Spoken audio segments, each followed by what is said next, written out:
Calmez-vous, madame, ça va bien se passer. Anti-clash.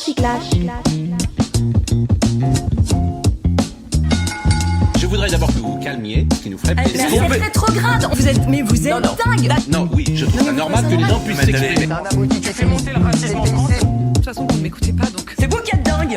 Anti-clash. Laissez-moi finir, laissez-moi finir. Non, mais laissez-le parler,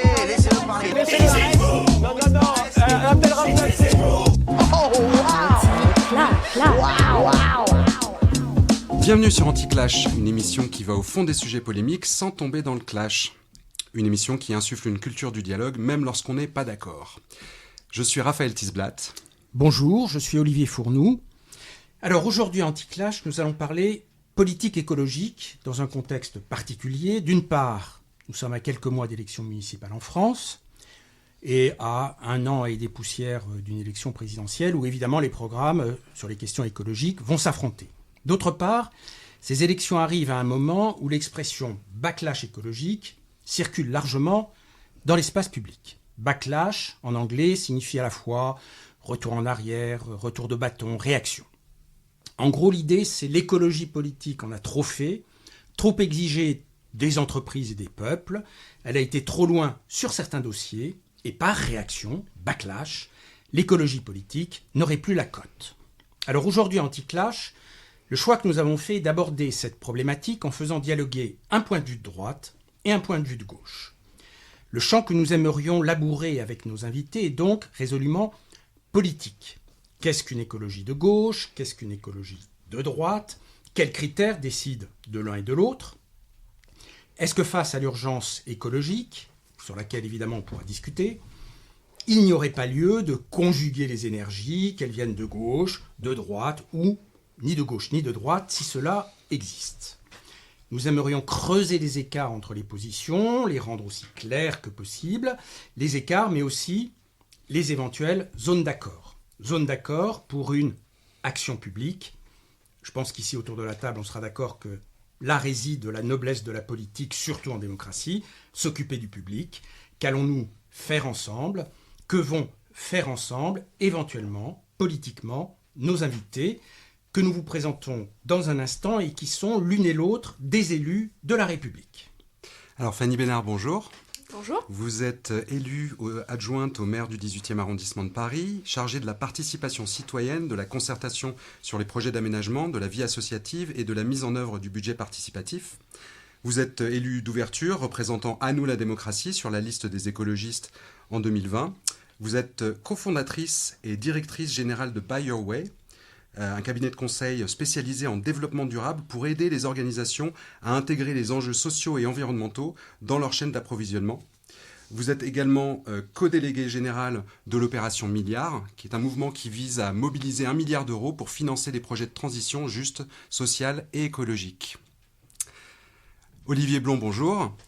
Bonjour. Vous êtes conseiller régional et délégué spécial à la santé environnementale et à la lutte contre la pollution de l'air à la région Île-de-France. Vous êtes élu sur la liste emmenée par Valérie Pécresse, Île-de-France Rassemblée. Vous êtes également président de Bruit Parif, observatoire du bruit en Île-de-France. Vous êtes enseignant, écrivain, engagé pour l'environnement et avez cofondé Urbanité, un think tank sur la santé environnementale en milieu urbain. Vous vous définissez comme militant écologiste et êtes l'auteur de plusieurs ouvrages sur l'écologie et l'environnement, comme par exemple Plaidoyer pour une écologie de droite, paru chez Albin Michel en 2022, ou pour en finir avec l'écologie punitive, publié chez Grasset en 2018. Voilà, merci beaucoup d'avoir accepté de dialoguer sur ces sujets, d'autant plus que vous n'êtes pas donc, du même bord politique, et en cette période électorale, ce courage du dialogue, qui est quand même assez rare sur les plateaux, sur les réseaux sociaux, est d'autant plus précieux. Donc merci d'être là aujourd'hui. Merci.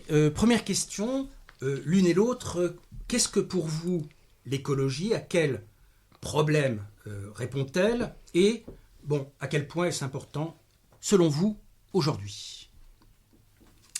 Qui commence? Je commence? Allez. Ce qui est intéressant dans cette question, c'est que moi me vient tout de suite l'image de mon grand-père qui était professeur de biologie, m'expliquant ce que voulait dire écologie dans l'étymologie de l'écologie, donc l'étude de l'habitat. Moi, j'ai en effet d'une famille du côté de mon papa biologiste et avec une grand-mère qui avait fondé des associations de protection de l'environnement et qui était au début de ce qu'on appelait l'écologie politique dans les années 70. Et ce qui est intéressant, c'est qu'elle était à gauche puis à droite, comme quoi c'est un sujet qui est transversal. Et donc pour moi, c'est vraiment cette notion de ce qui nous entoure, de lien à ce qui nous entoure, et assez anthropocentré, je dirais, c'est-à-dire de lien à ce qui nous entoure, nous humains.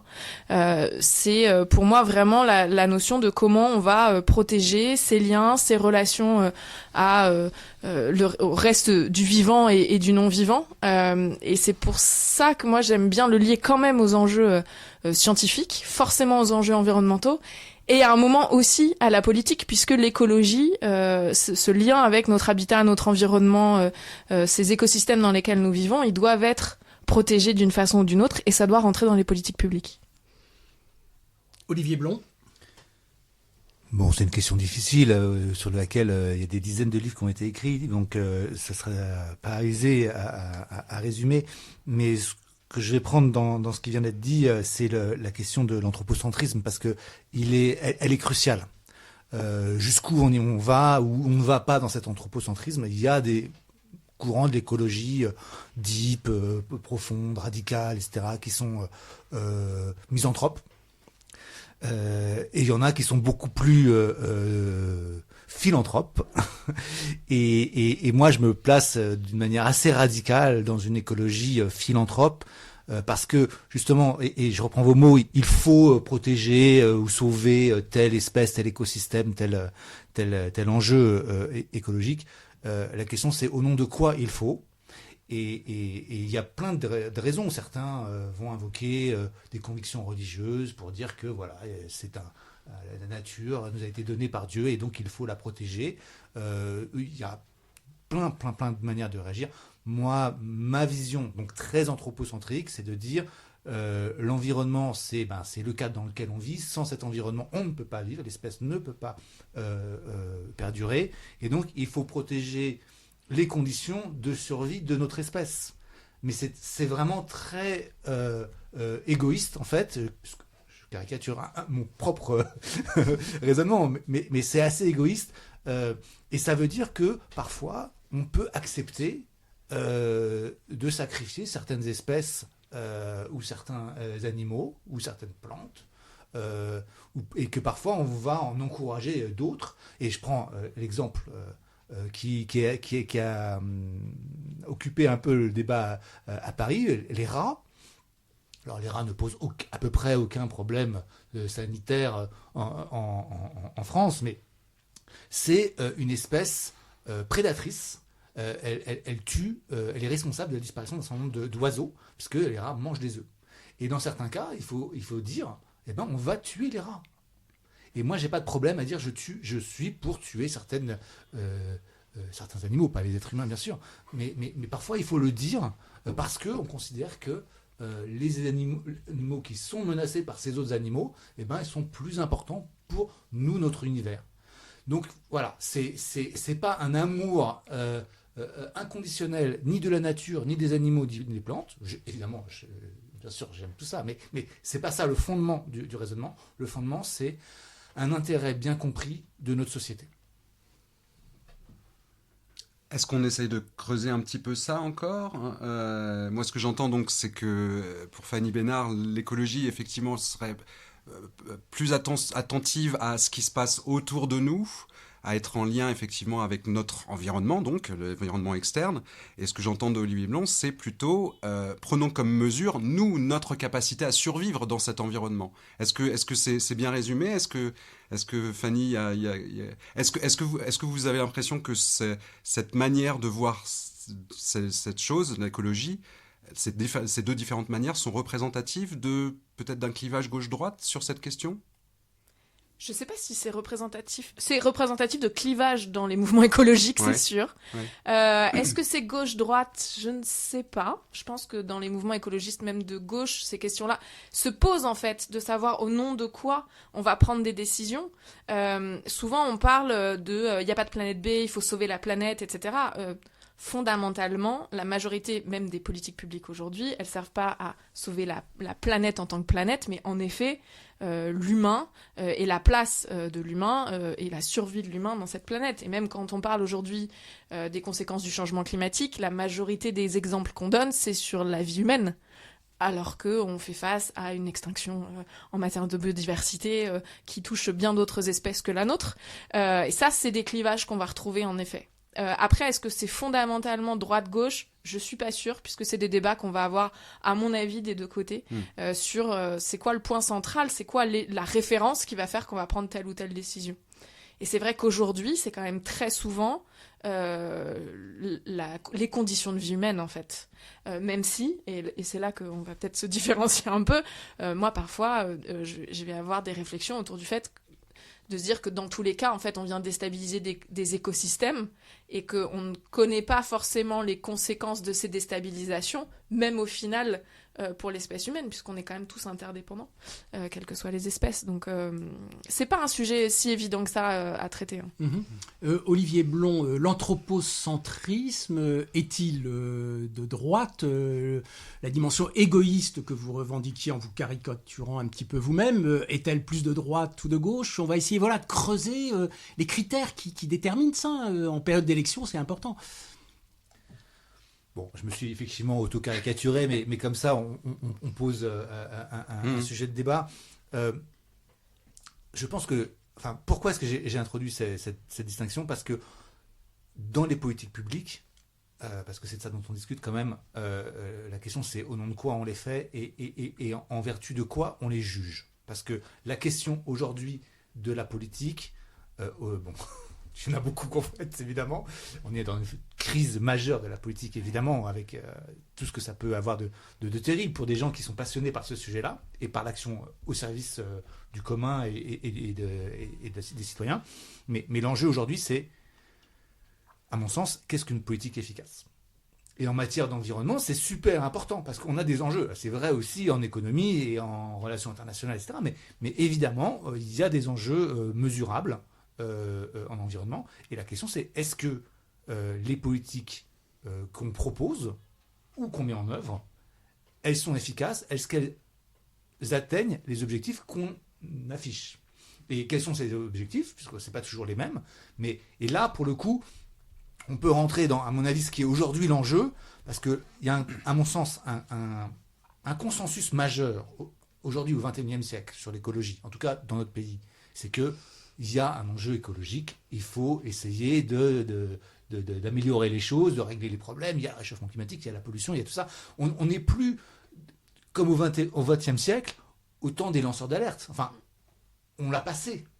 On est tous au courant de ces problèmes-là. Donc l'enjeu est sur les décisions à prendre. Le job n'est plus, effectivement, sur dire qu'il y a un problème, il est sur trouver une solution et la mettre en œuvre. Et c'est ça, à mon sens, aujourd'hui, qui différencie l'écologie de gauche et l'écologie de droite. Et là, on a plein de sujets sur lesquels on n'est pas d'accord, et c'est normal et c'est sain, parce que c'est de la politique. Mais c'est, OK, à partir du moment où on arrive à se mettre d'accord sur certains objectifs intermédiaires ou mesurables, genre la baisse de la pollution, la baisse de certains polluants, etc., est-ce que ce que vous proposez, ça marche pour le diminuer ou ça marche pas ? Et est-ce que nous, ce qu'on propose, ça marche ou ça marche pas ? Et là, on rentre dans la vraie politique. On n'est pas dans... Et c'est ce que je reproche. Alors, je pas à notre invité, mais à un certain nombre de gens à gauche, c'est de faire des grandes déclarations hyper sympathiques, des pétitions de principe, et en fait, derrière, il n'y a rien. Et ça m'horripile. Et je pense, pour revenir à votre clash... oui, le backlash. On allait y parler avant de parler, effectivement. Moi, aujourd'hui, je pense que... d'abord, on n'est pas d'accord sur le sens des mots, et évidemment, le sens des mots, c'est super important pour animer un débat, mais le backlash, aujourd'hui, il vient du fait, non pas qu'on a demandé trop aux gens, ou que les gens ne sont pas d'accord pour faire de l'écologie, parce que je pense qu'aujourd'hui, quasiment tout le monde est d'accord pour faire de l'écologie, mais je pense qu'il vient du fait qu'on a demandé des mauvaises choses, qui ont donné des mauvais résultats, qui ont coûté, pas forcément en argent, mais en énergie, en confort, en bien-être, qui ont coûté beaucoup aux gens. Et le rapport résultat-effort n'est pas au rendez-vous. Et les gens disent, non, ça, on n'en veut pas. Mais ils disent, on ne veut pas de cette politique. Ils disent pas, on veut plus d'écologie. Entendu. Donc ça fait plusieurs fois que vous nous dites, rentrons dans les sujets. Alors est-ce qu'on peut vous proposer à l'une et à l'autre de prendre un exemple, de rentrer vraiment dans les sujets et de prendre chacun, l'un et l'autre, un exemple sur lequel vous pensez que vous n'êtes pas d'accord Et Fanny, vous aviez envie de réagir. Notamment Oui. sur le backlash, oui. Sur le backlash et en effet sur le comment on juge qu'une politique est efficace, mais au-delà de ça, pour moi, là où vient peut-être la différence ou le désaccord, c'est en effet pas sur le... Alors, après, ça dépend qui est à droite et voilà, hein, quand même, parce que le sujet qu'on est tous d'accord sur le fait qu'il y a un problème, je suis pas sûre que ce soit le Et cas. on ne prétend absolument pas ici aujourd'hui que vous êtes l'une et l'autre Représentative de l'ensemble représentante des courants de de- la droite et de la gauche, bien sûr. Mais en fait, je trouve que là où ça vient frotter, c'est quand ces décisions et ces politiques publiques sur des sujets environnementaux et écologiques ont des conséquences dans le monde économique ou dans le monde, enfin dans notre société en fait, dans nos façons de nous déplacer, dans nos façons de vivre, dans nos façons d'entreprendre, etc. Et je pense que là, c'est là que ça commence à frotter. Par exemple, si je prends le monde économique, qui est peut-être celui que je connais le mieux, on vit un vrai backlash réglementaire au niveau européen notamment, mais on l'a vécu dans d'autres pays du monde, hein, en Inde notamment en fait, et ailleurs, et aux États-Unis, n'en parlons pas, sur toutes les réglementations, notamment ce qu'on appelait le Green Deal au niveau européen, qui était un ensemble de directives européennes et de règlements, là pour que les entreprises mettent en place des actions pour diminuer leurs impacts sur l'environnement et aussi sur des sujets de droits humains au passage. Et on a un retour en arrière très très important, et là notamment on le voit sur l'échiquier politique, puisque c'est vraiment les députés européens de droite qui votent ce backlash, ou ce retour en arrière, ou en tout cas l'abandon et les changements très très forts de ces réglementations européennes qui avaient pourtant été votées auparavant, pour des raisons politiques, soi-disant pour suivre la volonté de leurs électeurs. Je dis soi-disant parce que je suis même pas sûre que ce soit le cas. En tout cas, pour suivre la volonté du monde économique, d'une partie du monde économique, ça c'est certain. Je dis une partie du monde économique parce que moi j'ai été représentée des entreprises auprès de députés européens pour porter la voix de certaines entreprises qui disent nous on veut cette réglementation, on en a besoin pour notre compétitivité. Et puis il y a tout un tas d'autres entreprises qui disent on n'en veut surtout pas, on va faire tout seul. On voit quand même que le sujet de faire tout seul sur les sujets environnementaux depuis des années, il y en a qui font, mais il y en a quand même pas mal qui font pas, et que quand on n'est pas obligé, dès que des sujets économiques prennent le dessus, on va un petit peu mettre de côté les sujets environnementaux. Et donc, pour moi, c'est ce backlash-là qui arrive sur un sujet économique, régulation ou pas régulation. Et c'est là qu'on va retrouver un petit peu peut-être les différences droite-gauche, c'est-à-dire, ou en tout cas libéral et moins libéral, un sujet très... Il faut réglementer la vie des entreprises, les décisions des entreprises pour qu'elles limitent leur impact sur l'environnement. Position plutôt de gauche, sinon elles ne le feront pas. De l'autre côté, on a un point de vue plutôt libéral qui va dire non, il ne faut pas réglementer, elles vont le faire d'elles-mêmes puisque ça va avoir des conséquences positives.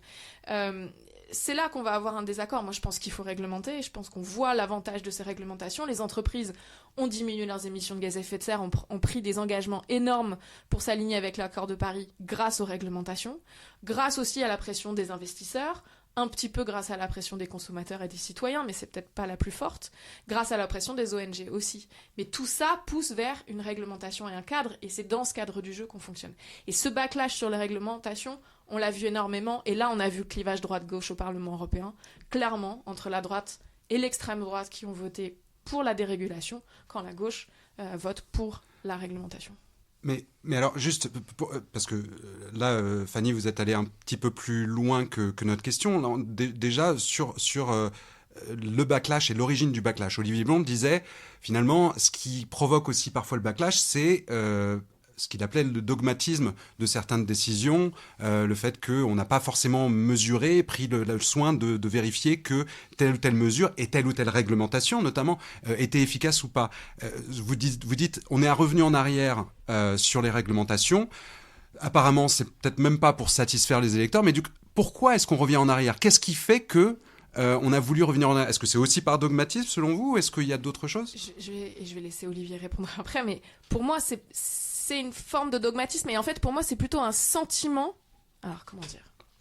C'est un sentiment que ça ne fonctionne pas, et c'est surtout qu'en effet, les politiques environnementales n'ont pas été inscrites complètement dans le champ économique et dans le changement nécessaire du champ économique, dans le champ de la mobilité, dans le changement nécessaire, etc. Je vais vous donner un exemple, qui est un exemple flagrant et aussi de divergence, qui est le sujet de la voiture et de la mobilité. Aujourd'hui, on n'a pas une France urbanistiquement faite pour l'arrêt de la voiture individuelle. Enfin, bien évidemment que si moi je vis à Paris et ma famille vit en Normandie, ma sœur, si elle n'a pas de voiture, elle va pas travailler. Elle est médecin, elle travaille à l'hôpital. Si elle n'a pas de voiture, elle va pas travailler. Ce qui serait dommage quand même. Notre pays n'est pas construit pour ça, pour la majorité des Français. Et donc, bien évidemment que de dire on va sortir de la voiture individuelle, on veut passer au tout électrique, etc. Si on met pas en place derrière une politique forte de transport en commun, une politique extrêmement importante de décentralisation qui permettent d'avoir du commerce, de la vie, du travail, des services publics à côté de chez soi. Et là, des années de baisse du service public et de tout ce que je viens de citer, les années les unes après les autres, si on n'a pas tout ça, bien évidemment que quand on dit pour des raisons écologiques on va sortir de la voiture, les gens ça les rend dingues. Parce qu'en fait notre pays n'est pas construit pour ça. Et donc je pense que la difficulté qu'on a, c'est à transférer ces idées d'écologie politique dans une vision économique, dans une vision urbanistique, dans une vision de construction globale de notre société. Et où là, on va retrouver les divergences sur la façon de faire ça, pour pouvoir derrière mettre en place ces politiques publiques. Olivier Blon, il y a du grain à moudre là dans ce qui vient d'être dit. Notamment sur l'exemple de la voiture aussi, j'imagine que vous avez des choses à dire là-dessus. Bien sûr, c'est un très bon exemple, la voiture. Peut-être préciser que la droite, effectivement, elle est plurielle. Il y a la gauche plurielle, il y a la droite plurielle.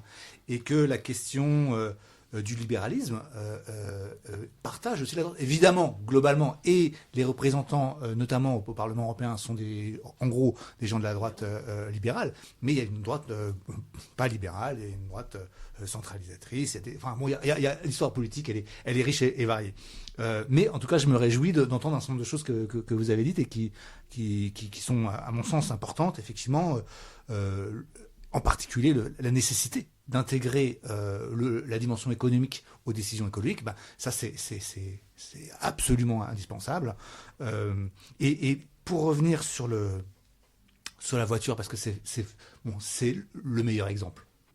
D'abord, je voudrais dire que on a en général une vision assez fausse de qui fait quoi aujourd'hui en matière de mobilité. Parce que vous avez l'air de dire que, en gros, il y aurait eu un désinvestissement par la droite, plus ou moins, sur ces sujets-là. Moi, donc, je suis élu d'une collectivité, la région Île-de-France, dans laquelle on a mis les transports au cœur de notre action publique. On a investi chaque année 1 milliard d'euros pour l'extension des transports en commun, c'est-à-dire c'est 50% plus que l'ancienne équipe qui était de gauche. Donc on met le paquet là-dessus. On a construit des dizaines de stations nouvelles de bus, de tramway, de métro. On a construit des centaines de kilomètres de nouvelles voies ferrées.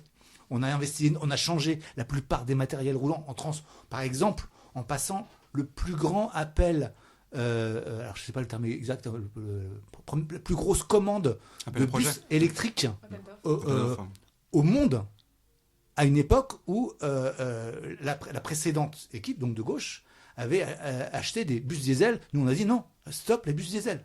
On a transformé les transports en commun dans la région Île-de-France. C'est un des marqueurs de notre action. Nous, c'est, je crois, le deuxième chantier de notre action. 1, c'est les lycées. 2, c'est les transports.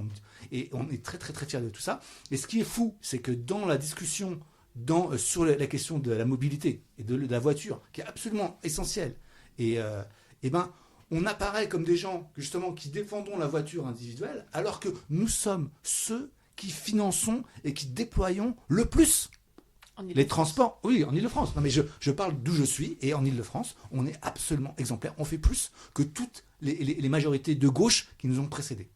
Donc, allons au-delà des idées reçues. Et ce qui est complètement fou dans cette discussion sur la voiture, avec le grand débat sur les ZFE, on va rentrer, j'imagine, à un moment là-dedans, c'est qu'aujourd'hui, on a en gros une gauche qui défend les ZFE. Donc les zones à faible émission. Zones à faible émission, donc c'est des zones dans lesquelles un certain nombre de voitures trop polluantes ne sont pas autorisées à circuler. Et ça pose effectivement beaucoup de problèmes parce que, en fait, qu'est-ce que c'est que cette mesure? Elle est pensée comme ça, c'est écrit dans les textes. C'est une décision qui vise à accélérer le renouvellement du parc automobile. parce que les voitures les plus récentes sont moins polluantes. Qu'est-ce que ça veut dire? C'est-à-dire qu'on fait acheter des voitures aux gens. Donc c'est une mesure qui est basée sur la mobilité individuelle, qui est défendue par la gauche, alors que ça devrait être la droite qui défend la voiture individuelle. Et nous, on défend les transports en commun et on nous dit « Ah, vous êtes d'horribles gens de droite ». C'est complètement fou. C'est le monde à l'envers. Donc voilà, faisons attention à être efficace. On sait, et c'est la base en fait, mais la gauche et la droite, en théorie, on est d'accord, c'est la première chose à faire, c'est les transports en commun. La deuxième chose, et vous l'avez dit, et je suis entièrement d'accord, c'est l'urbanisme. C'est recréer des centres-villes pour que les gens n'aient pas besoin de faire 30 km en voiture pour aller au centre de la métropole, pour aller faire leurs courses sur leur loisir ou leur travail, etc., etc. Pareil, c'est le cœur de notre action, puisqu'on a notamment, alors c'est un peu technique, mais on a construit et fait voter un document qui s'appelle le SDRIF, qui est le schéma directeur en urbanisme pour la région Île-de-France, dans lequel on inscrit que notre objectif, c'est de faire une région polycentrique. Donc justement, on identifie tout un ensemble de centres-villes qu'il faut faire renaître pour que enfin on n'ait plus besoin de construire justement des mouvements pendulaires, comme on sait, donc aller-retour. Donc, ok, sortons des idées reçues sur qui fait quoi. Alors, sur les zones à faible émission, Fanny Bénard, sur cette question particulière, est-ce que la gauche, puisque j'ai cru entendre ça, est-ce que la gauche, là, finalement, serait à booster le marché de la voiture individuelle ? En fait, ce qui est difficile, c'est quand on prend... Et en effet, c'est aussi le millefeuille français. C'est-à-dire que là, on parle de la région, alors avec des augmentations de tarifs quand même sur les passes Navigo, qui est un autre sujet où on touche sur le social. Inférieur à l'augmentation du coût de la vie. Donc oui, je sais. Mais quand même, qui arrive à des tarifs extrêmement importants et qui posent question. Mais... à côté de ça, si on regarde les décisions de la droite au niveau de la ville de Paris sur les sujets de mobilité, on va pas forcément avoir les mêmes débats et les mêmes réponses. Donc c'est en effet, on va pas avoir potentiellement les mêmes décisions prises par un camp ou l'autre en fonction de la collectivité de laquelle on parle, en fonction de la politique publique de laquelle on parle.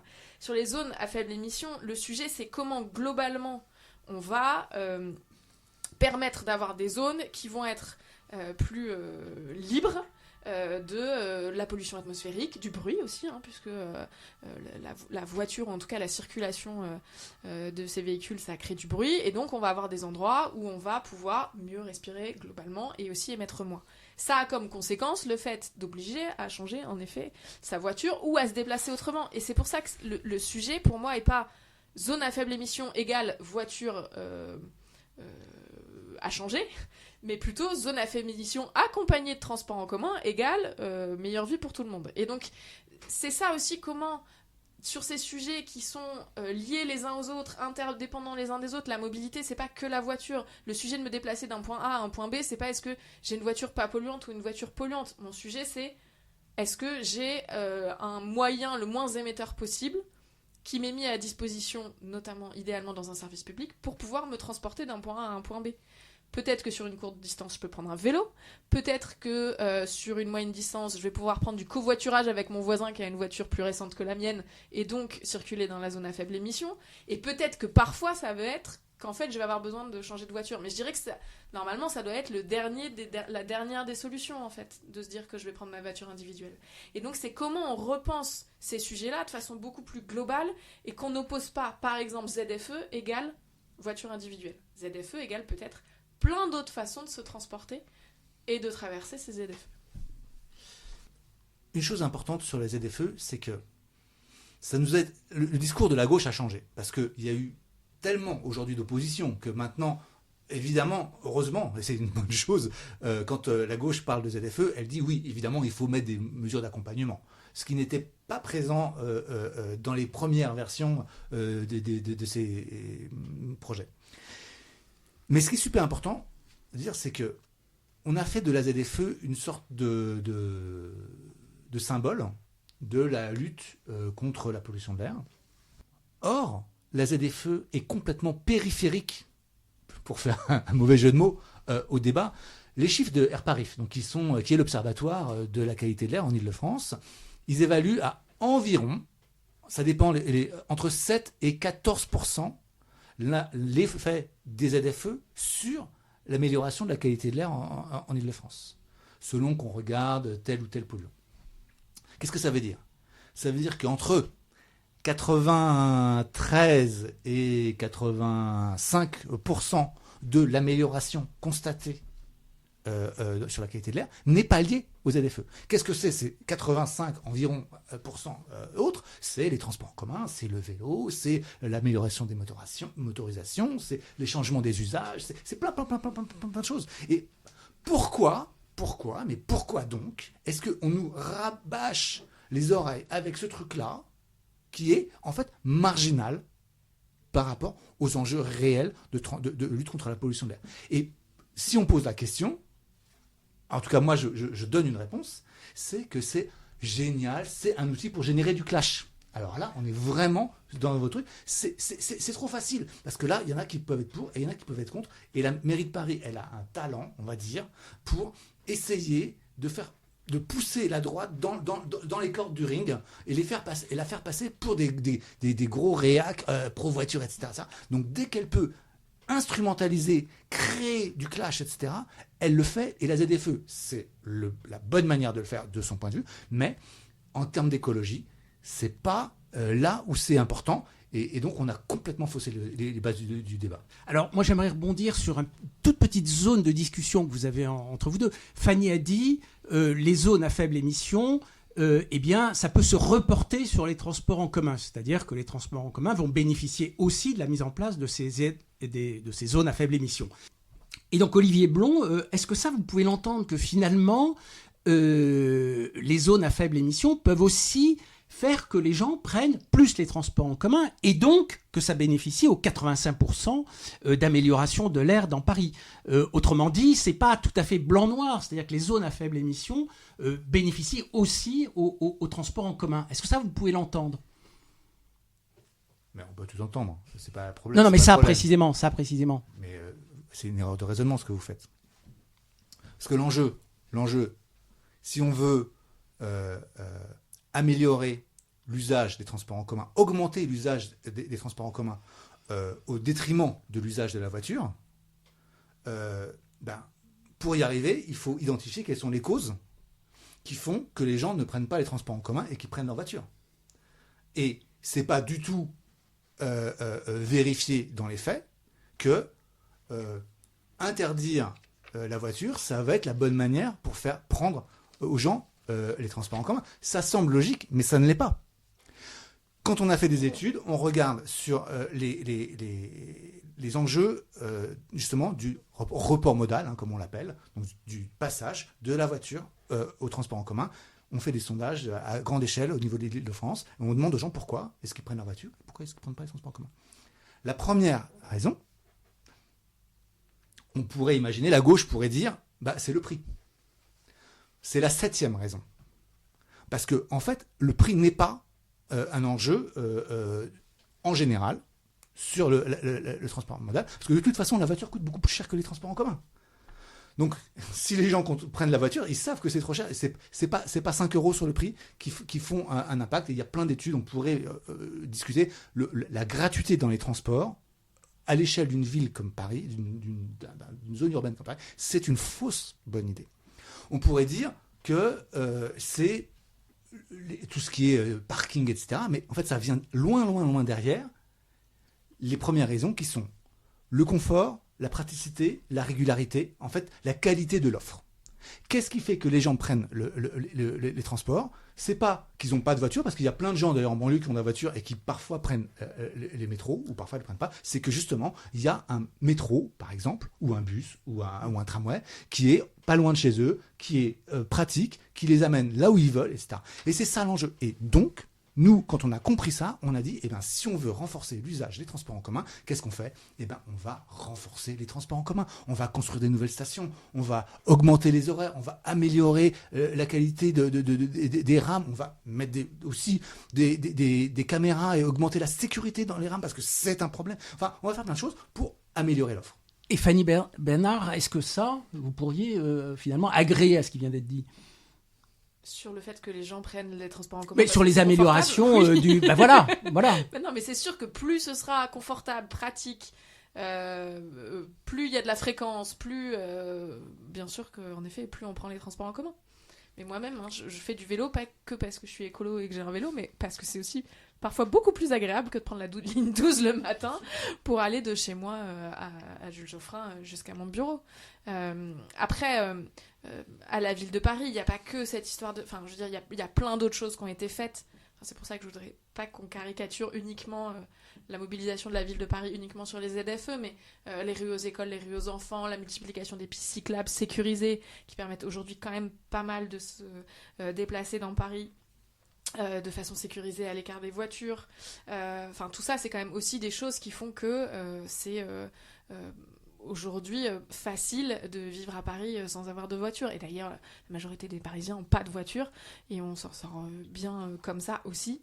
Pareil, je parlais des rues aux écoles et des rues aux enfants. À Paris, dans le 18e arrondissement, on a été un des premiers arrondissements à avoir une rue aux écoles, qui est la rue Ferdinand Flocon, à côté de la mairie du 18e, qui était au départ quelque chose d'assez... Il y a eu beaucoup de concertation, et l'adjoint à la mobilité du 18e a fait énormément de concertation avec les commerçants, les habitants, etc., qui étaient parfois un peu frileux de se dire qu'ils pourraient plus garer leur voiture parfois, etc. Et aujourd'hui, les gens redemandent ce type d'installation et de voirie où on peut circuler sans voiture, plus sécure pour les enfants, plus calme, moins pollué, etc. Donc il n'y a pas eu que la ZFE à Paris sur le sujet du transport. Mais alors, donc on voit que effectivement la gauche peut aussi être pragmatique, mais est-ce que, pour essayer, parce qu'on vous invite aussi parfois peut-être à penser un peu contre vous-même ou contre votre camp, entre guillemets, est-ce que, comme le disait Olivier Blon, est-ce que, Fanny Bénard, vous pensez que parfois la gauche, sur ces sujets, peut être un peu dogmatique ? Et si oui, pourquoi peut-être sinon pourquoi, mais si oui, pourquoi ? Est-ce qu'il y aurait peut-être aussi... parce qu'on pourrait dire que peut-être voilà, la droite n'a pas été forcément la première à s'emparer de ces sujets et que donc peut-être que la gauche... Enfin, je ne veux pas mettre des mots dans votre bouche, mais est-ce qu'il y a une vérité aussi au fait que la gauche a pu être parfois un peu trop dogmatique et pas assez axée sur la mesure de l'efficacité des propositions ? Pour moi, ce qui est... Alors, si je dois faire l'autocritique de mon propre camp, c'est une grosse responsabilité pour une seule personne. Bien sûr. Qui, en plus, n'est pas engagée politiquement depuis super longtemps.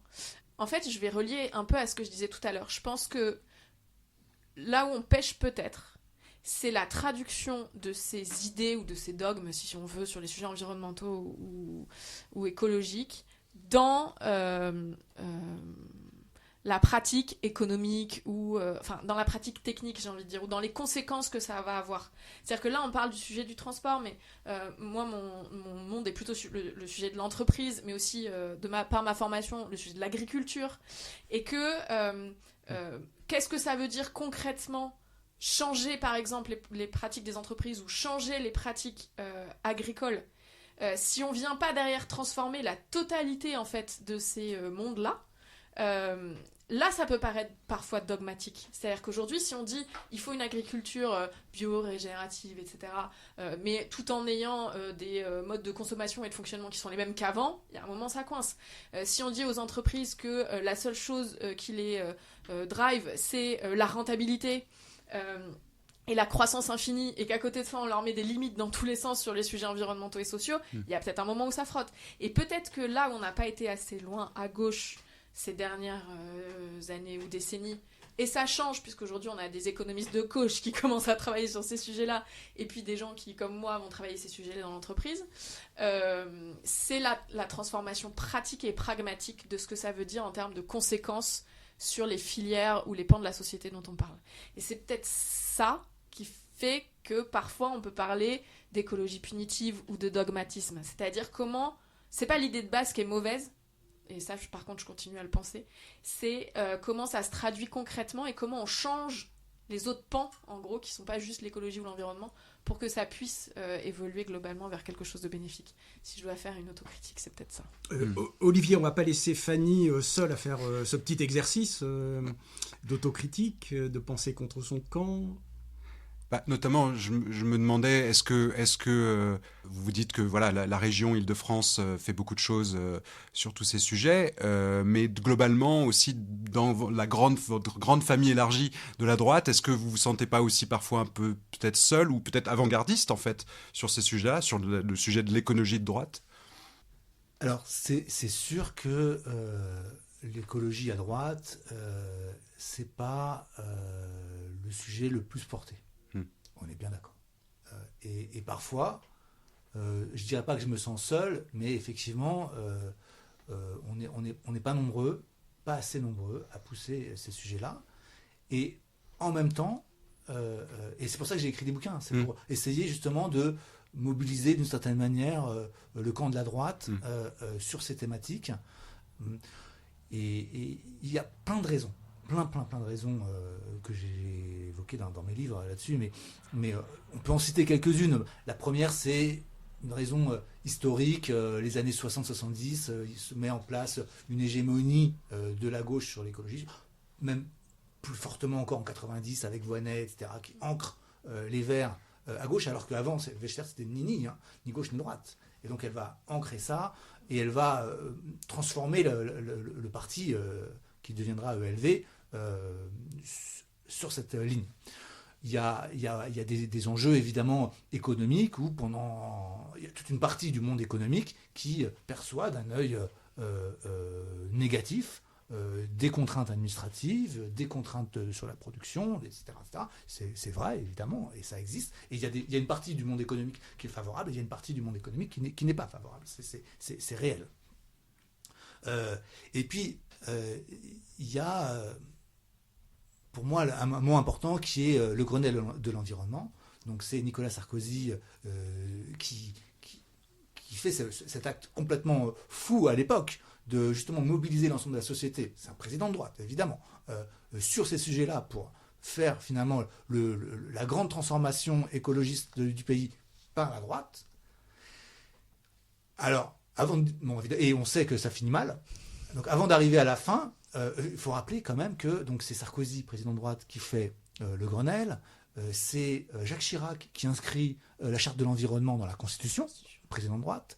C'est le Premier ministre de l'écologie, je me souviens plus, mais c'est un homme de droite. Et la première campagne de lutte contre le gaspillage, c'est la chasse au gaspille, c'est Valéry Giscard d'Estaing. Donc en fait, il y a une tradition d'écologie à droite, y compris en France, y compris dans le monde politique. C'est vrai qu'elle est pas dominante, elle est pas très visible, etc., mais elle existe et elle est forte. Et donc revenons à Sarko. À un moment, il dit les écolos, ça suffit, ou je sais plus quelle est la phrase exacte. Et Sarkozy, on peut lui trouver des défauts, mais il est intelligent. Et s'il fait ça, c'est pas parce qu'il s'est mal réveillé le matin et qu'il est de mauvaise humeur. C'est parce qu'il a vu que tous les efforts qu'il avait menés avec son équipe, son gouvernement, en faveur de l'écologie, en fait, électoralement, ça bénéficie à la gauche. C'est le lendemain, en fait, des élections européennes, où la gauche fait ses plus hauts scores, ou ELV, ou je ne sais pas si c'était les Verts à l'époque, fait son plus haut score historique. Ils sont à 17%, je crois. C'est énorme. Et il se dit, en fait, tout ce que j'ai fait, ça a profité à mes ennemis politiques. Parce que c'est quand même, à l'époque, et ça l'est encore, hein, les Verts sont alliés avec la gauche. Ils sont entre la gauche et l'extrême gauche, d'ailleurs, etc.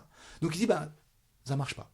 Et tout l'enjeu pour la droite, aujourd'hui, c'est pas d'être convaincu du fait qu'il y a besoin d'agir, à part quelques vieux dinosaures peut-être, mais tout le monde encore une fois, tout le monde est convaincu. C'est de trouver non seulement les bonnes politiques qui soient efficaces, au sens qui changent le monde réellement, mais aussi qui soient politiquement efficaces au sens où elles rassemblent notre électorat et elles montrent qu'on fait quelque chose qui n'est pas au service de la gauche, puisque c'est pas notre camp, c'est pas nos copains, désolé, et ça c'est une grande difficulté aujourd'hui, et c'est ça l'obstacle aujourd'hui.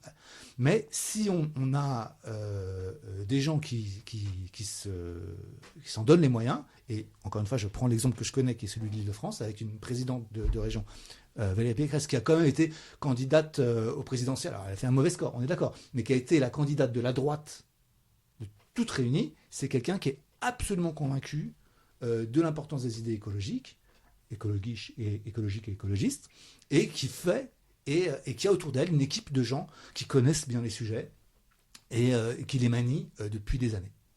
Là où on pourrait trouver un point d'accord, c'est que parfois les sujets, et moi c'est un peu ce qui me chafouine en politique, c'est que sous prétexte de camp, parfois on oublie l'intérêt général. Mais des deux côtés, hein.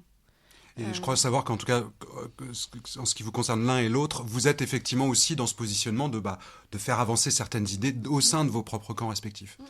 Et que parfois, on va arrêter de soutenir certaines choses parce qu'elles viennent de la droite, et réciproquement, alors qu'en fait, on oublie qu'on est là quand même pour l'intérêt général, et que si on se dit qu'on est globalement tous d'accord sur le sujet environnemental ou écologique, il y a quand même parfois des moments où on pourrait se mettre d'accord, et c'est tellement mal vécu de dire ce que je suis en train de dire là, dans le monde politique actuel, c'est-à-dire, moi, je vais pouvoir parfois, de mon propre camp, me prendre des scuds monumentaux parce que je suis en train de dire ce que je suis en train de dire. C'est-à-dire que parfois, peut-être qu'on pourrait être d'accord avec la droite sur certains sujets. C'est inaudible, et je pense qu'à droite, c'est pareil. De se dire que parfois, on pourrait être d'accord avec la gauche sur certains sujets, c'est inaudible. On est des traîtres à notre camp, on ne fait pas avancer la cause, etc., etc. Fanny, au tout début de notre échange, vous avez parlé de l'enjeu réglementaire, en particulier au niveau européen. Une question que j'aimerais vous poser, est-ce que là, il n'y aurait pas en partie une zone de clivage entre la droite et la gauche défendant plutôt des solutions planificatrices, réglementaires, la planification écologique, et puis la droite sur ces sujets-là étant plus sur une valorisation de la liberté, c'est-à-dire elle met à disposition par exemple des transports en commun améliorés en Île-de-France, et ensuite finalement il y a une liberté du consommateur qui doit s'exercer dans le bon sens, mais qui passe par la décision de la liberté du consommateur qui, s'il veut acheter un gros SUV pour se trimballer sur le périph', le fera, mais c'est sa liberté. Est-ce que là, il y a une zone de clivage entre vous, mais de clivage au sens noble du terme, c'est-à-dire finalement de choix de politiques fondamentaux? Il y a un clivage sur la notion de liberté. On parlait tout à l'heure du fait d'être libéral ou pas libéral, etc. Mais juste pour revenir un petit point sur le sujet européen, la réglementation européenne, le paquet du Green Deal, qui est quand même un gros paquet de réglementation qui avait été voté, a été voté à droite comme à gauche il y a quelques années. C'est-à-dire que ce consensus-là dont on parlait, de dire il y a un problème, il y a quelque chose à faire, était arrivé au niveau européen. Alors pas tout le monde, mais on avait voté ces paquets de réglementation. Le retour en arrière, et d'ailleurs même la médiatrice de l'Union européenne dit on ne devrait pas revenir en arrière sur ces sujets-là, mais bon, on revient en arrière quand même. Il vient d'un sujet super électoraliste, et peut-être un petit peu de ce qu'on est en train de se dire avec l'histoire de Sarko, c'est-à-dire les sujets environnementaux, ça ne parle pas, ça prend pas, c'est pas le sujet que les électeurs attendent, donc on va revenir en arrière. La pression du monde économique pour avoir plus de liberté, justement, vient, et donc on va revenir en arrière. Tout en parfois n'écoutant pas une certaine partie du monde économique qui dit « Nous, on a balancé des centaines de milliers d'euros, voire des millions d'euros à se préparer à ces réglementations, et maintenant vous nous dites terminer ?» Enfin, il y a quand même un sujet aussi sur ça. Donc c'est un truc un peu électoraliste. Et pour revenir sur le sujet de la liberté, c'est là en effet qu'il y a peut-être une différence, c'est que la gauche, en tout cas une grande partie de la gauche, parce que toute la gauche n'est pas antilibérale, mais va plutôt choisir la réglementation et le cadre pour faire bouger les choses, quand en effet à droite on va peut-être plus avoir une tradition de dire les gens vont comprendre et donc vont choisir, et donc ils vont finir par faire les choses bien. Ça, je pense que c'est un fondamental de nos différences. Moi, pour voir le monde économique a besoin de réglementation pour bouger, mais sur tous les sujets, sur des sujets de qualité, sur des sujets de normes, sur des sujets environnementaux, je reste persuadée qu'on a besoin des réglementations, et que c'est dans ce cadre du jeu-là qu'on se fixe, qu'on est plus créatif, qu'on est plus innovant, qu'on fait beaucoup plus de choses et qu'on a besoin de ces règles. Mais là, je pense que c'est vraiment des fondamentaux idéologiques où on peut trouver cette différence. Olivier Blond. Alors, très clairement, la droite est effectivement moins tentée de faire des réglementations en permanence. Et c'est vrai qu'en particulier en écologie, j'ai quand même souvent l'impression que on fait des réglementations quand on n'arrive pas à convaincre. Et que peut-être il faudrait se poser la question de pourquoi est-ce qu'on n'arrive pas à convaincre. Et si on n'arrive pas à convaincre, mon interprétation, c'est qu'en fait, on a fait des mauvaises politiques. Et elles ne sont pas acceptables. Et donc, posons-nous la question de faire des politiques qui soient acceptables, et comme, donc des bonnes politiques. Et comme ça, on aura moins besoin de faire de la réglementation.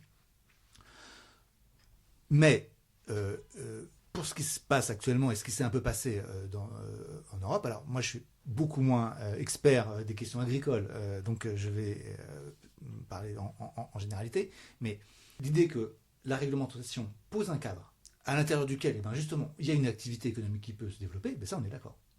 Mais ce cadre, il doit être le même pour tout le monde. Et le problème un grand nombre des réglementations, notamment dans le monde agricole, c'est qu'elles ne s'imposent pas à tous de la même manière. Et notamment, on le sait bien, elles font peser sur nos agriculteurs un certain nombre de contraintes sur l'usage de tel et tel pesticide, etc., qui ne sont pas posées sur les agriculteurs des autres pays qui exportent chez nous les produits. Et on est dans cette situation complètement ubuesque où on a, dans certains cas, des réglementations donc, qui vont emmerder, allez je le dis, des agriculteurs français, avec parfois vraiment les amener à mettre la clé sous la porte, ou en tout cas à avoir envie d'arrêter, c'est sûr. Et avec comme conséquence quoi ? Ils arrêtent de produire, par exemple, leurs betteraves, et il y a des betteraves qui sont plus polluées, qui sont importées à la place. Donc le bilan, l'impact net en termes de pollution et d'environnement est négatif. L'impact social pour nos agriculteurs, il est négatif. Et donc encore une fois, la réglementation est mal faite. Si elle s'impose à tous, là, ça devient intéressant. Et alors, le jour d'hier, Madame Genevard, donc ministre de l'écologie, a publié un texte qui dit, enfin, ce que tout le monde attendait depuis, et qui est le game changer pour toutes ces histoires de réglementation dans le monde agricole, qui dit, on va faire en sorte que on ne pourra plus importer des produits agricoles qui auront été produits dans des conditions qui seraient interdites en France. C'est la base. Et tant qu'on n'avait pas ça, c'est normal que les gens ne soient pas contents. Et c'est vrai sur l'agriculteur, c'est vrai aussi de plein d'autres produits. Des voitures, des panneaux solaires, etc. Et c'est majeur. Et pour donner un peu une ouverture sur le débat, bon, il y a plein de débats, des différences entre la gauche et la droite, évidemment. Sur l'écologie, pour moi, il y a une différence entre les politiques de l'offre et les politiques de la demande. Et c'est radicalement différent. Et la gauche est sur la politique de la demande et la droite devrait être les politiques de l'offre. Politique de la demande, c'est, il faut, on va parler des panneaux solaires, il faut augmenter la proportion d'énergie renouvelable en France. Alors on pourrait déjà en discuter dans les détails, parce que toutes les énergies renouvelables ne se valent pas. Moi, par exemple, je suis pas très chaud sur le solaire, mais je suis très chaud sur la géothermie, par exemple, mais ça, c'est des détails. Mais donc, acceptons provisoirement l'idée qu'il faille plus de panneaux solaires en France. Donc, on va faire des aides à l'achat. C'est pour les particuliers ou pour les entreprises, en subventionnant le kilowattheure. Enfin, il y a tout un ensemble de dispositifs. Quel est l'effet ? Eh bien, vous le savez tous, on achète des panneaux photovoltaïques faits en Chine. En Chine, dans des conditions de dignité et de droits de l'homme absolument scandaleuses. C'est des camps de travail avec des Ouïghours, c'est des conditions absolument honteuses. Et on accepte de faire venir ces panneaux solaires en France. Et donc, c'est humainement inacceptable. 2, écologiquement, c'est inacceptable parce que c'est produit avec de l'énergie faite avec du charbon. Donc, le bilan carbone est catastrophique, mais même vous les utilisez pendant 2 siècles, de toute façon, vous ne récupérez pas votre CO2.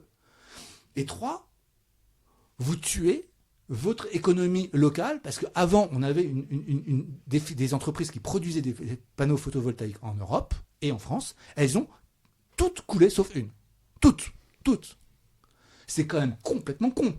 Donc, moi, ce que je dis, c'est qu'il ne faut pas subventionner l'achat de panneaux photovoltaïques, il faut subventionner la production locale de panneaux photovoltaïques dans des conditions sociales et écologiques qu'on veut les meilleures possibles. Et là, ou des pompes à chaleur. Ou des pompes à chaleur, enfin, etc. Et c'est complètement différent. Alors, rapidement, Fanny Ménard, je vois que mais c'est, vous voulez et réagir c'est là sur le point. qu'on avait une super loi dans le Green Deal au niveau européen, qui était la directive européenne sur le devoir de vigilance, qui imposait aux entreprises européennes et non européennes de respecter un certain nombre de critères en matière environnementale et sociale et de droits humains, qui auraient limité l'importation de ces panneaux photovoltaïques. Mais la droite est revenue en arrière au niveau européen, ce qui est aussi des réglementations qui permettaient d'ajuster ça. Et pareil, quand on parle de l'agriculture, j'ai pas vu le document de Genvar, donc je vais aller le lire, mais ce que je veux dire, c'est que l'histoire des néonicotinoïdes et de la production betteravière française, c'est pas le sujet. Le sujet, c'est que la production betteravière se casse la figure parce qu'il n'y a plus de débouchés, parce qu'on mange de moins en moins de sucre et qu'on ne sait pas quoi faire des betteraves qu'on fait. Et donc, au lieu de penser de qu'est-ce que vont faire ces agriculteurs pour survivre et pas foutre la clé sur la porte, on continue à les subventionner, à leur dire allez, faites de la betterave, on verra bien ce qu'on en fait. Et en fait, on a un problème vraiment fondamentalement sur l'agriculture, sur comment on repense nos modèles agricoles au-delà d'un truc à court terme, quoi. Alors, bon, j'ai vu que Olivier Blon hochait négativement la tête sur certains points. Et on pourrait aborder énormément de points, de points précis. On va bientôt clore, mais on a vu que il y avait donc au sein de la droite, au sein de la gauche, des différences d'approche sur ce sujet. Parfois, des différences au sein de la gauche et au sein de la droite entre le positionnement et le positionnement politique, les discours et les actions en elles-mêmes, qui parfois ne sont pas forcément les mêmes. Et puis on a vu aussi qu'il y avait des différences selon les échelons. Alors vous avez parlé, Fanny Bénard, de l'échelon européen, il y a l'échelon national, régional et puis municipal. Juste pour revenir brièvement sur l'échelon local, parce que c'est ce qui nous intéresse dans ce cadre aujourd'hui, on invite nos électeurs à se rendre au point de vote les 15 et 22 mars prochains. S'inscrire déjà sur les listes électorales avant le 4 février. Absolument. Juste un mot sur cette campagne qui est déjà assez entamée sur ces sujets-là. Comment vous l'appréciez et est-ce que vous auriez peut-être aussi en tête un sujet, un point, une proposition sur laquelle, au sein des différentes municipalités, droite et gauche pourraient s'entendre ? Apparemment, on peut s'entendre sur les transports en commun et la mobilité. Chouette. J'ai hâte de voir ça au Conseil de Paris la prochaine mandature. En tout cas, à l'échelle locale, ça se joue sur les sujets d'urbanisme, on en a parlé, de mobilité, extrêmement essentiel, de comment on adapte la ville aux conséquences du changement climatique. Ça, c'est un énorme sujet, notamment à Paris, qui va devenir invivable dans les années à venir, l'été notamment avec les périodes de canicule. Et donc, comment on adapte la ville, comment on pense, et notamment la ville a voté pendant cette mandature le PLU bioclimatique, et donc comment on l'applique dans la prochaine mandature, ça c'est un enjeu crucial. Et puis après, les sujets de santé environnementale, de comment on protège les personnes, de comment on a accès à une alimentation qui soit aussi plus saine, tout ça c'est des sujets qui sont portés en tout cas dans la campagne actuellement et qui vont être des sujets extrêmement importants à l'échelle locale. Olivier, sur cette question ? Alors moi je vais pas être consensuel, je suis désolé. Moi justement, alors je connais plus les transports que les autres sujets, donc je parle de ce sujet-là et de la pollution. Je trouve que ça a super mal commencé à gauche, cette campagne. David Béliard, alors c'est que lui, c'est pas forcément, mais il a fait des annonces absurdes, notamment sur la gratuité des bus. Le bus, c'est un enjeu majeur dans les transports en commun, parce que c'est, après la marche, le moyen de transport le plus inclusif. C'est-à-dire que les femmes enceintes, les femmes avec des enfants, les personnes avec des handicaps, les personnes âgées, tous les gens qui peuvent pas prendre le métro parce que c'est compliqué, ils aimeraient bien pouvoir prendre le bus. Et qu'est-ce qui se passe ? Depuis 20 ans, depuis que la gauche est arrivée au pouvoir, la vitesse moyenne du bus a chuté de 50%. On est passé de environ 12 km/h à environ 8 km/h, et on voit une désaffection du bus. Et moi, je pense que c'est notamment parce que ça n'avance plus. Et pourquoi est-ce que ça n'avance plus ? Parce qu'il y a des bouchons partout. Pas que, mais en partie.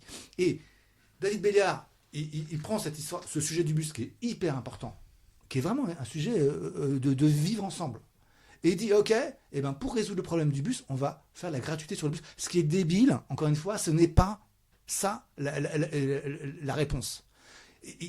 Et c'est vraiment comment rendre le bus plus acceptable, plus attrayant. C'est de la mauvaise politique. Je suis désolé. Bon, la gauche est plurielle, mais lui, là, il fait un mauvais coup. Je suis désolé. Je trouve que c'est démagogique, c'est pas bien. Et deuxième exemple, le handicap. Encore, l'accessibilité du métro. Alors, c'est un énorme sujet. Aujourd'hui, les nouvelles stations, et en dehors de Paris, on est à 100% d'accessibilité, mais le réseau dans Paris, c'est l'enfer. Il y a des stations super anciennes, très profondes, dans lesquelles il n'y a pas d'accès, et les gens, ils ne peuvent pas accéder. Donc, nous, on a à la région, donc on est en charge en grande partie des transports, donc évidemment, c'est un sujet qu'on suit. On a dit, bon, c'est un énorme chantier. On a dit, ok, allez. Après les JO, il y a eu les JOP. On a vu que le handicap, c'était un sujet qui pouvait nous rassembler, sur lequel on pouvait faire des choses, etc. Ok, on y va. On attaque le sujet de l'accessibilité des stations de métro dans Paris. Ça coûte beaucoup d'argent. Valérie Pécresse, elle a proposé à Anne Hidalgo, ok, allez, on partage en 3, État, région et ville.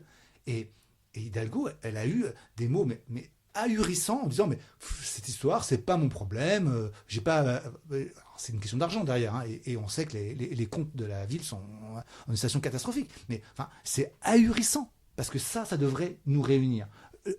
La lutte contre le fait qu'il y ait des gens qui peuvent pas se déplacer, ça devrait nous réunir, et vraiment ils ont un petit peu mis l'eau dans le vin après, mais j'ai été choqué, vraiment choqué de cette réaction. Pas de réaction, ça va ? Non, mais c'est un enjeu. Ça reste une priorité. L'accessibilité des transports en commun est une priorité pour la ville de Paris. Et c'est en effet un sujet crucial qu'on puisse toutes et tous se transporter. Enfin, on l'a dit tout à l'heure, ça reste une des priorités, qu'on puisse toutes et tous se transporter dans Paris autrement qu'en voiture. Donc on approche de la conclusion. Fanny, vous avez commencé votre prise de parole en parlant un peu de votre investissement personnel dans l'écologie, familial, ancien. Sur cette question finalement de l'investissement personnel, Olivier, d'où ça vient cet intérêt finalement militant, on entend le ton de votre voix, militant sur le sujet de l'écologie? C'est l'histoire de ma vie. Moi j'ai toujours été un militant, et d'abord j'ai fait des sciences. Donc je me suis intéressé aux écosystèmes, à la théorie de l'évolution, et puis après j'ai fait de la santé. Donc moi aujourd'hui j'enseigne la santé environnementale, donc c'est ça qui m'a fait m'intéresser à ce sujet. Ma petite sœur était militante chez les Verts, j'étais adhérent chez les Verts il y a très très longtemps.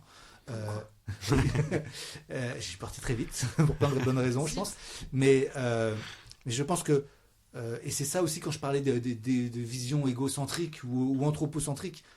Moi, ma vision, c'est la santé environnementale, c'est sauver des vies. Tous les matins, je me dis, est-ce que je peux sauver une vie ? Est-ce que je peux protéger un enfant d'une crise d'asthme ou de je sais pas quoi, d'une maladie respiratoire ?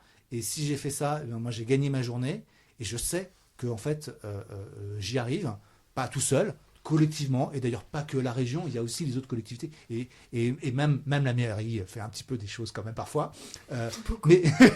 mais justement sur la pollution de l'air, qui encore une fois qui est mon sujet principal, on est passé en 20 ans, on a diminué de 40% les concentrations de polluants, on a diminué la mortalité liée à cette pollution de 8000 personnes par an. Ça veut dire que l'action globale de la communauté de la lutte contre la pollution, chaque année on sauve 8000 personnes. Et ben moi je suis super fier, et c'est ça qui me porte, et c'est ça que je vais continuer à faire. Fanny, sur cet investissement personnel, est-ce qu'il y a quelque chose à rajouter Non, mais rapidement, c'est intéressant de voir les chiffres aussi, de voir même les cartes sur la pollution à Paris, quand même un peu lié au mandat de gauche aussi, et de tout ce qui a été mis en place par la ville. Moi, l'investissement, il vient clairement, sur les sujets environnementaux, il vient clairement, il est familial. Donc ma grand-mère elle a fondé une association qui s'appelle le Crépan en Normandie. Elle était à la fondation de FNE il y a très longtemps. Elle était FNE, c'est-à-dire France Nature Environnement. Elle était dans des toutes premières chez Génération Écologie à l'époque. Elle était élue écologiste à la ville de Caen. Elle a été à Cap 21 avec Corinne Lepage. Enfin, voilà, elle avait un engagement politique sur les sujets écologistes et environnementaux très fort. Et c'est notamment lié à la science, la biologie, l'étude du vivant, la protection du vivant. Je pense que c'est ça chez moi. Et ça... Moi, j'aime faire des liens et j'aime faire bouger des mondes qui ne s'entendent pas. C'est pour ça que j'aime bien aussi le podcast Anti-Clash. Et moi, j'ai décidé d'appliquer ça au monde de l'entreprise en me disant, voilà, comment on peut faire bouger le monde économique sur ces sujets-là d'abord avec mon métier chez Bayer OE et puis avec l'opération Milliard aujourd'hui pour transformer vers l'économie sociale et solidaire l'économie classique. Mais ça vient de quelque chose qui est basé aussi sur les sciences et puis la famille, quoi. Merci. En tout cas, on a bien entendu que chez l'une comme chez l'autre, vous partagez en fait cette passion écologique. Vous l'avez bien transmise, je pense, dans ce dialogue. Merci de vous être prêté à l'exercice. Évidemment, il y a beaucoup d'autres choses à dire sur ce sujet très très vaste, très central malgré tout, notamment dans le cadre de ces municipales. On invite nos auditrices, nos auditeurs à s'inscrire, à lire les programmes aussi, les propositions qui sont faites sur ce sujet au niveau municipal et à aller voter les 15 et 22 mars prochains. Merci encore d'être venu aujourd'hui et d'avoir discuté avec nous. Merci à vous deux.